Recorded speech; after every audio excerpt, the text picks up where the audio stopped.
I've always regarded us as an average Scandinavian family. Now, at the age of 35, I have been living 10 years in a rather comfortable suburban life with my pretty 33-years-old common-law wife, Sarah Hansen, and 2 kids, Linda 8 and Kenny 6. My profession is bricklayer, but nowadays, high-class expensive Italian glazed tiles have replaced bricks in my daily business. I have my own company together with my partner, Robin. We specialize in restoring bathrooms. We make good money and usually book a long time in advance because a newly restored luxury bathroom with a heated floor is a must for wealthy people. Sarah is working for the local savings bank. Until recently, 75% of full-time at a small local office. When it closed, due to the increasing use of the internet for payments, she got a full-time job at their main office in the town center. Sarah and I met at a real tourist trap, a crowded holiday resort disco with a boozed DJ who kept a terrible sound level. I suggested her to skip the disco and take a walk. To my great pleasure, she accepted, and after some necking on a bench in a park, she took me to her room in the summer house she shared with 3 friends. We didn't waste much time before we had undressed each other and got to her bed. She was great, both tender and very intensive at the same time. As we had very good times together, we decided to continue our relationship. At the resort, I shared a caravan with 3 friends and she invited me to spend the nights in her room. When we parted after the holidays, we were in deep love. Only a month after the summer holidays, she quit her job in her hometown and moved in with me in my house. I had won some money in the lottery and invested it as down payment for a nice house. Though we were together 10 years, and 2 children later, we are not married yet. After living together for a couple of years, I suggested a small-scaled wedding at our embassy in Paris, or in the Scandinavian church at San Agustin, Gran Canary, which are very popular places for quick marriages abroad. I even suggested Las Vegas when a travel agency had bargain-priced charter trips there, but she refused and demanded a big wedding in her hometown's big old church. As none of us have rich parents, we decided to save money for a really big wedding some years later and are still saving. I felt that the big wedding was okay if she wanted it. Sarah is special in many ways. Casually dressed without makeup and her nice brown hair in a ponytail, she is just one in the crowd. But dressed for a party, she can be marvelous. To be honest, I must say that our intimate life is not what it used to be 10 years ago when we moved in together. But how many couples with 2 children can honestly say that they never have any ups and downs in that matter? Most of our friends are exactly as we are. However, the main reason for the latest down is her new full-time job at the bank's local main office in our town. That office is known among local people as the divorce bank because so many divorced people work there, and the rumors say that if they are not divorced when they get a job there, they will be that soon. I didn't care much about that because in a nation where the divorce level is about 50%, there are divorced people everywhere. It didn't take a long time for Sarah to be a close friend to several of her fellow workers at the new job, and she told me in the evenings what nice people they were. Good for her, I thought, and didn't have any objections when she told me that she intended to join a bowling team on Wednesday evenings, and they used to stay for some beer after the bowling. Neither did I care when she joined the group that went for aerobics on Thursday evenings. No disadvantage to having a wife who keeps herself in good shape.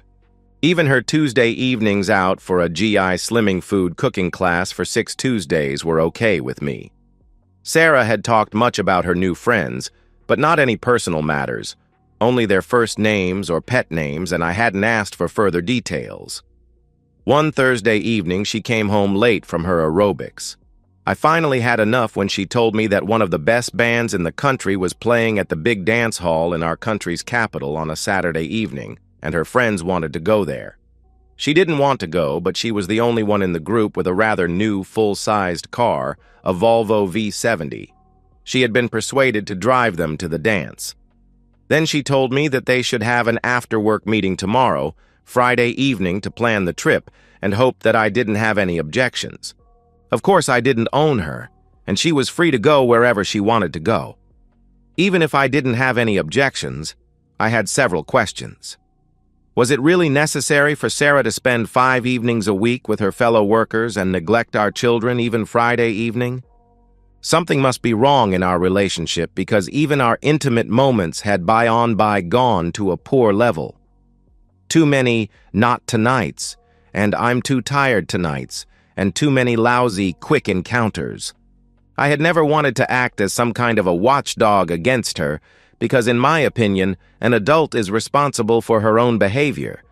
But from now on, I wanted to get some more information about her doings before I took the necessary steps.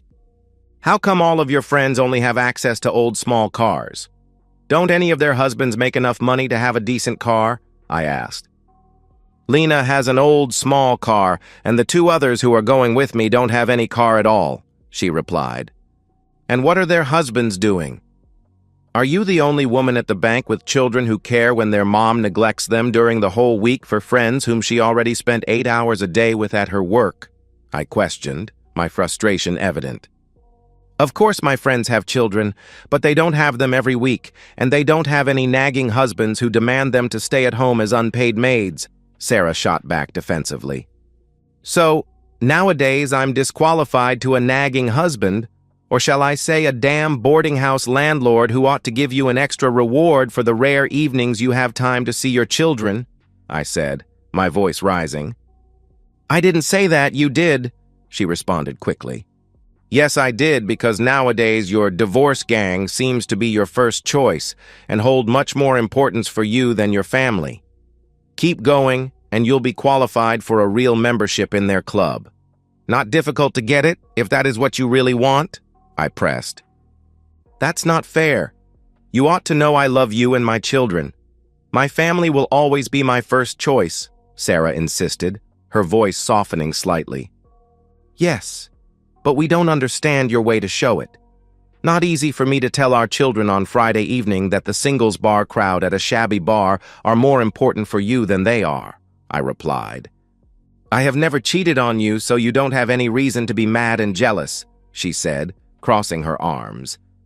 But you are beginning to envy your divorced friends for what they use to call for freedom, which in the reality is a desperate hunting for a Mr. Right, who is very difficult to find among all eager men on the Zingles scene. The truth is that they envy you, at least until you have got full membership in their gang, I said. What do you mean? Sarah asked, her expression changing.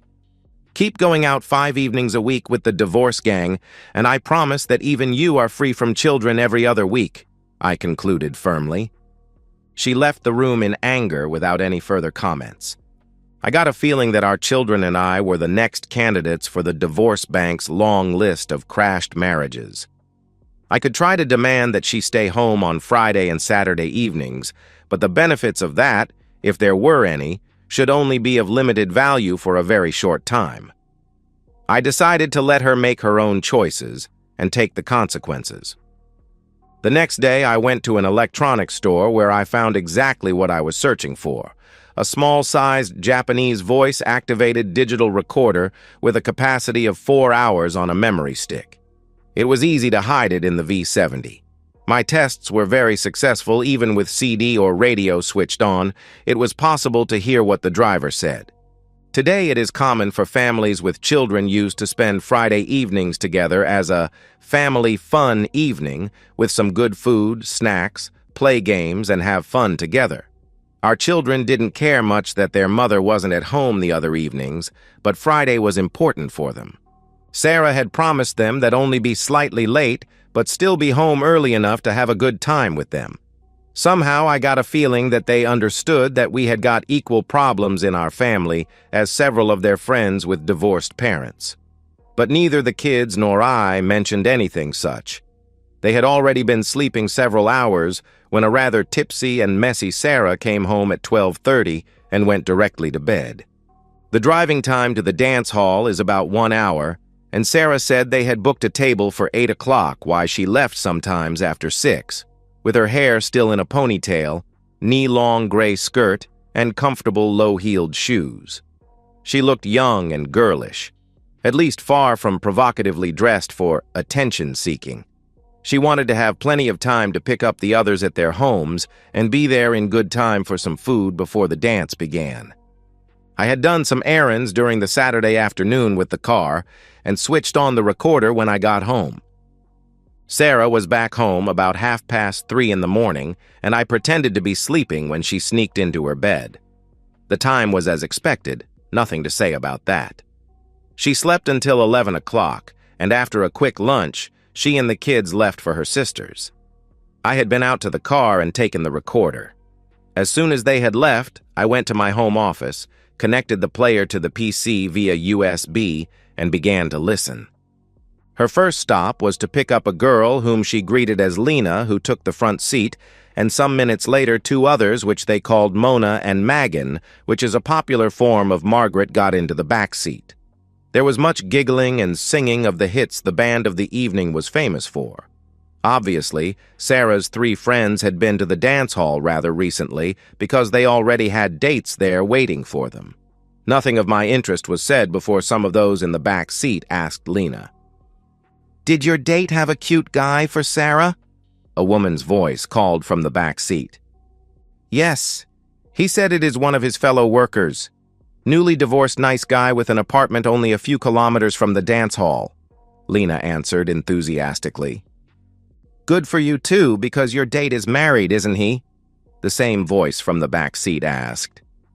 "Yes, and we are promised to use his friend's spare room," Lena confirmed with a giggle. "Is it the first time for you to get some extra attention?" The other girl in the back seat asked Sarah directly. Sarah's reply got my hair to rise and hands to shake. "I haven't seen him yet, and what can happen this evening is still an open question. But I'm a big girl and been out on my own before," she replied casually. "Any of the eager fellows at the job? Eric and you were very close friends yesterday evening. Did you and he do something inappropriate?" A woman from the back seat pressed further. "The answer is no, and I regret the whole damn evening because even necking with an eager man like Eric at a public place was a stupid mistake I've never done if I had been sober," Sarah responded, sounding slightly defensive. "Somebody we know, some of the other guys at the bank?" The voice continued questioning. "No, it is a married man I used to see out of town only once or twice a year," Sarah admitted. "Oh, holy heaven, have you really been unfaithful to poor Michael for years?" "Doesn't he ever suspect anything?" gasped the woman from the back seat. "No, I'm very careful and I'm faithful to him at least 360 days a year, some years a few days more than that. I love him, very much indeed, but not with such a hot passion I love Tony. After a night with him, even Michael gets better intimacy for weeks when I pretend that he is Tony," Sarah confessed, her tone disturbingly matter-of-fact. "If I'll be lucky enough to find a man as your Michael, I'll be a faithful wife, that's for sure," the backseat voice responded firmly. No comments on that from Sarah. I was defeated. My spouse of 10 years had been cheating on me for years and used me as a substitute for some damn passionate Tony, who obviously is married. I had even been a useful supplier of feeding and housing, as most of her salaries during the first years were used for her clothes. Now it didn't matter any longer what she had done during the Saturday night. However, I continued the listening. "Will Tony and his wife be invited to your wedding?" "Of course," Sarah replied. All 4 of them giggled for a while, and there was no doubt that I was the laughingstock in their minds. Sarah probably said that as a joke, but it hurt as hell when I heard her say that and their giggling. Then there was some more singing and gossip about their fellow workers until they did stop at the parking lot. Even the 2 in the back seat had fixed dates, as one of them said, "If we don't see each other very much in there, see you 2 on Monday." Then all of them left the car. The next recorded sound was when the doors opened again and Sarah, Lena, and 2 men got into the car. Sarah asked, "Where to?" The man in the front seat told her the directions, and a few minutes later they parked the car and went out. Not much was said during the short trip. When the doors opened again, only one of the men was with them. He and Lena were sitting in the back seat, obviously necking, and he guided Sarah to his home, which took about 15 minutes. He left the car with, "Thanks for drive," See you next Saturday." After he had left the car, Lena asked Sarah, "How was Sebastian? Was he good? He was cute as hell, wasn't he?" Sarah sounded disappointed when she replied, "Fiasco, a very handsome fiasco, but a real fiasco." "Fiasco? What do you mean by that? Tell me," Lena asked, her voice filled with curiosity. "He didn't get it firm," Sarah admitted with disappointment in her voice. "What? How in the hell can that be possible?" Lena exclaimed, sounding genuinely shocked. "Don't ask me. I tried everything to get Tony firm as stone, but he kept going soft on me. Tried various techniques, but no reaction from him," Sarah explained, frustration evident in her tone. "So you didn't get anything at all?" Lena pressed, wanting all the details. "I didn't say that. I had him please me in other ways. But he told me it was the first time in his life he tried that, so he was clumsy as hell," Sarah replied with a dismissive laugh. "But you agreed to see him next Saturday again, didn't you?" Lena questioned, sounding surprised. "Yes, because I felt sorry for him. He promised to use medication. I look forward to a more memorable encounter then," Sarah said with anticipation. After a pause, she asked, "And you? Did you get enough?" "Oh yes, he's like a rabbit. 3 times during that short time," Lena boasted proudly. Then Sarah told Lena that next Saturday had to be her last infidelity for a long time. She had noted my increasing disappointment in her new habits of being out so often. She understood that my harsh complaints about neglecting the children 5 evenings this week and being out with her fellow workers have been too much time away from the family. If she wanted her big wedding to be a reality in the near future, she would have to stop this behavior. She continued by telling Lena that she really regretted choosing the banks after work instead of the family fun with her children on Friday evening. Too much gossip in a small town, and she didn't want me to begin to suspect her for being disloyal. I had already made harsh comments about the after-work singles scene. She feared for my reaction if I heard rumors about her provocative dancing with some eager man, or about Eric's hands under her skirt and their necking in a booth. Sarah finished with, "I can't understand how in the hell I could be so damn stupid. One thing is for sure, no more after work for me, at least not before the wedding." Then Lena asked her, "Do you really want to invite this Tony, whoever he is, to your wedding?" Sarah understood that her bragging about her cheating had been a bit stupid, and replied, "No, he can't be invited in any way. Tony Hangman is assisting section manager at our national main office." "So you prefer big boys?" Lena asked. Sarah giggled, at least his impressive physique. After that, there was only music from the radio until I heard Lena say, "Thanks for the evening, see you on Monday." I told myself, "Thanks for the 10 years, you unfaithful woman." I didn't say much to Sarah when she and the kids returned from her sister's late in the evening. She said she was tired and was already sleeping when I went to bed. Monday morning on the job, my partner immediately noted that something was seriously wrong. I told him the truth, and he promised to help me as much as he could. He invited me for dinner after the job, and Sarah got angry when I rang her and told her that I had to work overtime. Obviously, she was feeling a bit remorseful and had done something extra for me for the evening. My partner's wife is a clever woman, and she got many ideas during the evening. The best one, which I accepted, was to pretend everything was okay during the week and dump her Saturday evening at the dance hall. She would get the impression that some of her fellow workers had spread the gossip about her cheating and caused her dumping. Naughty, yes, but 10 years of cheating is more than naughty. Sarah wasn't glad when I came home late. I told her that I had already eaten dinner and went straight to bed. On Tuesday evening, she skipped her cooking class and tried to be nice to me, but got a big surprise when I complained about a headache and went early to bed. Wednesday morning, my partner told me that he had got tickets to the ballroom on Saturday evening, and his wife promised to be a babysitter for my kids. She had even succeeded in tracing Tony and got his home phone number. In the evening, Sarah went to her bowling as usual, but got home earlier than usual. I told her that I was tired, and she didn't make any attempts to get intimate. The thought of being intimate with her was disgusting. To my great surprise, she even skipped her aerobics at Thursday evening and pretended to be some kind of a good wife again, but didn't get much for that because I was tired after a hard and stressing day at work. Friday, we had our usual family evening again, and as I knew that it was the last evening for the four of us as a family, I did my best to be a good, funny guy during the whole evening. We had a very good time together, and when the kids went to bed much later than usual, Sarah suggested we have some wine and talk before we went to bed. I had no objections, and she sat close to me on the sofa and asked, "Are you still mad at me for all my evenings out the last week? I've got a feeling that you have avoided me. I'm sorry and promise to be a much better mother to our children and a better wife to you in the future. Last Friday at the damn bar was a stupid mistake, that's for sure. Tomorrow will be my last Saturday evening out with the girls. I had skipped even that if I could, but I had already promised to drive and we have bought tickets, so it is impossible to skip it." I was very close to saying something nasty about a damn unfaithful woman that is looking forward to getting a medicated, formerly soft man. Instead, I said, "This week has been one of my worst weeks, a real pain in the neck.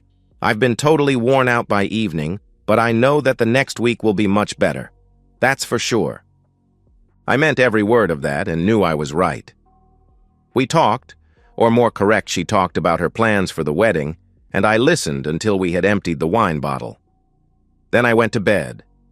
Saturday morning, we did the usual shopping together with the kids and had lunch at McDonald's, which the kids usually wanted. I washed the Volvo and activated the recorder.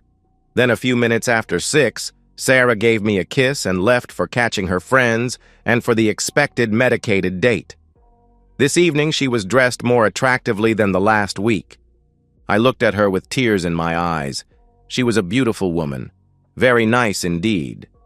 If the last week's failed encounter had been her only infidelity, I had stopped her from going for more and forgiven her, but 10 years of an affair with that Tony was impossible for me to take. As soon as she left, I took the DNA test of our children and me and rang to my partner's wife, who came and took the kids to their house. A few minutes later, my partner and 2 of our friends came in his friend's car. On the road, I mailed the padded envelope with the tests and got a feeling that now I was on the road without return. On the road, we made our plans on how to act and choose the simplest possible solution. I should do all the talking, and if Sarah's date and his friends remained sitting, even my friends were only witness. At the ballroom, we found my car at the parking lot, and I used the spare key. I moved it to a parking spot 1 block away. At the dance hall, one of our friends did a recap for Sarah and her party.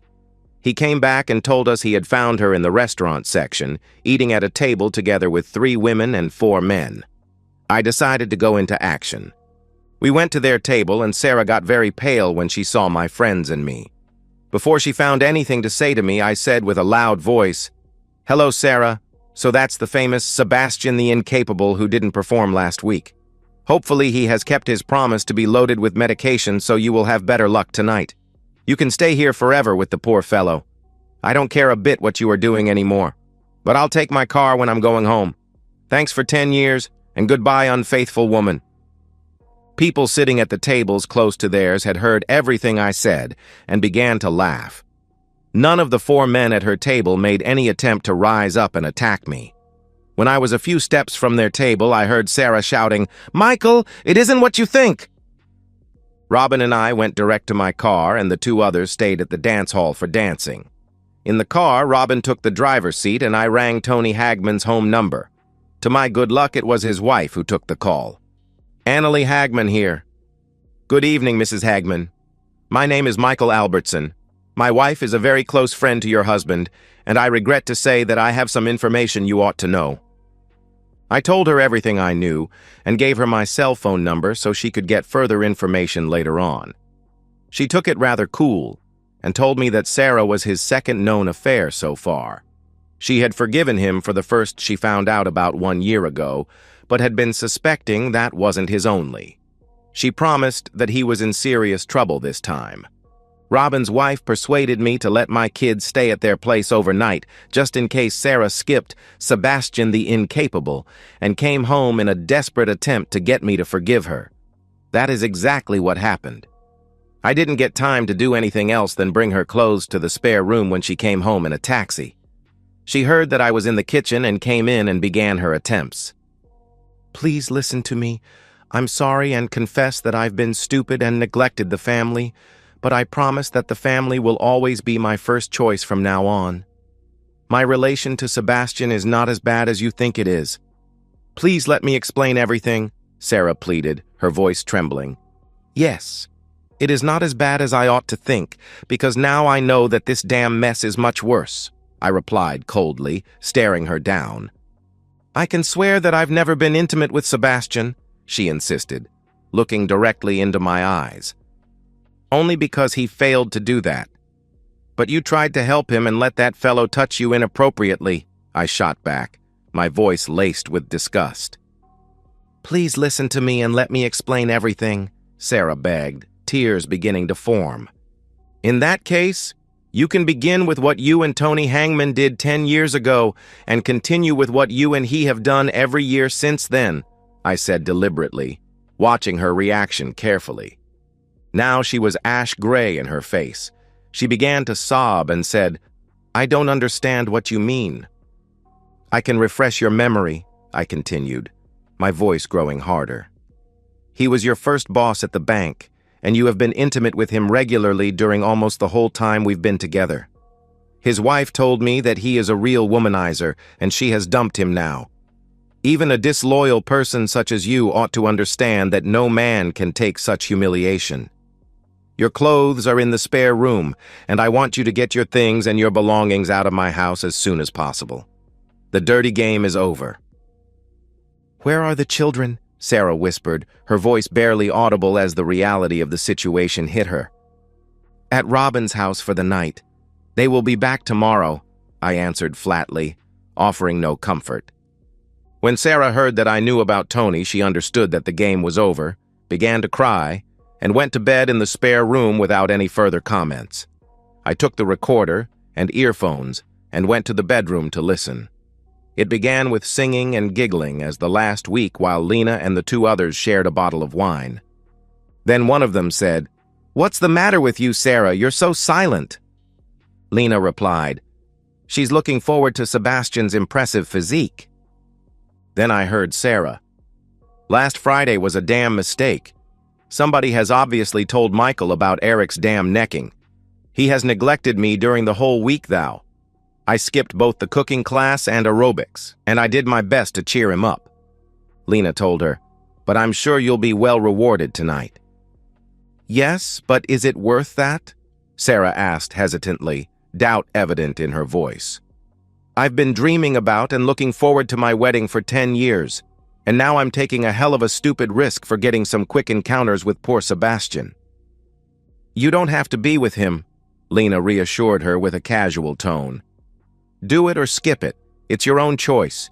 You can dance and have a good time for several hours before you'll decide if you want to go or not to go with Sebastian to his apartment."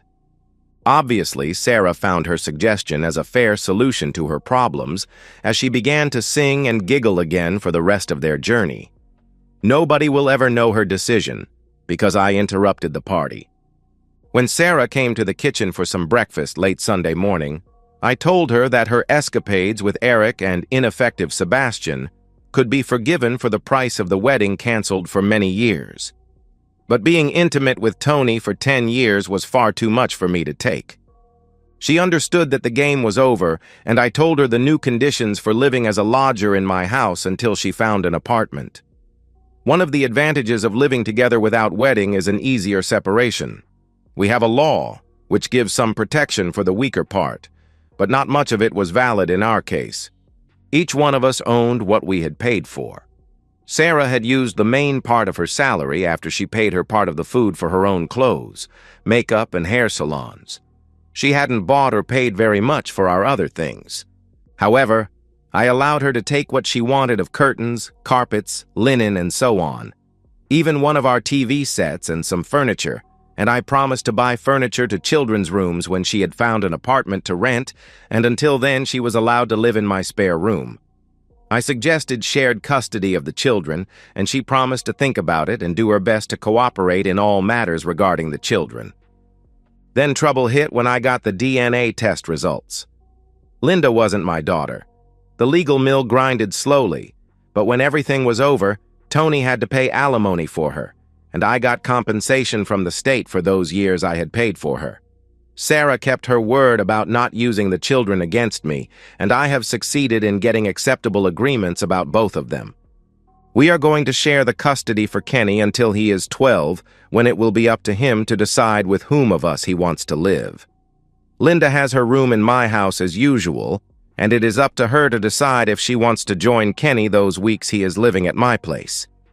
She still calls me Dad, thou the child welfare authorities have told her about Tony, whose only connection to Linda is his monthly payment. Today he is divorced and lives together with the woman in his latest affair. Sarah told me that Tony got totally mad and accused her of the child support he now had to pay for Linda. Their affair has found a bitter end. The divorce gang and Sarah terminated their friendship after Sarah had accused Lena of telling me about her affairs. They had a bitter fight on the job, which sent Lena to the hospital for a week. Both of them got fired from the bank after the fight, which made Lena's friends furious at Sarah. For the time being, works as an accountant in a ladies' fashion shop and has recently dumped her first boyfriend since our separation. Michael is known as a good guy, and when their friends and acquaintances heard what Sarah had done to him, most of them felt sorry for him. One of them has a pretty sister who had recently dumped a cheating husband. He and his wife invited her and Michael for dinner. Obviously, even the famous Cupid was there with his bow and arrows, because the two have been regarded as a couple rather soon after meeting. Who knows? One day Michael hopefully will get the loving wife he so well deserves. And that's the end of today's story. If you enjoyed it, please give this video a thumbs up and drop a comment below. Your support helps the algorithm push my content further. If you're new to the channel, don't forget to hit that subscribe button. It really helps me keep creating more stories for you. Thanks for watching, and I'll see you in the next one.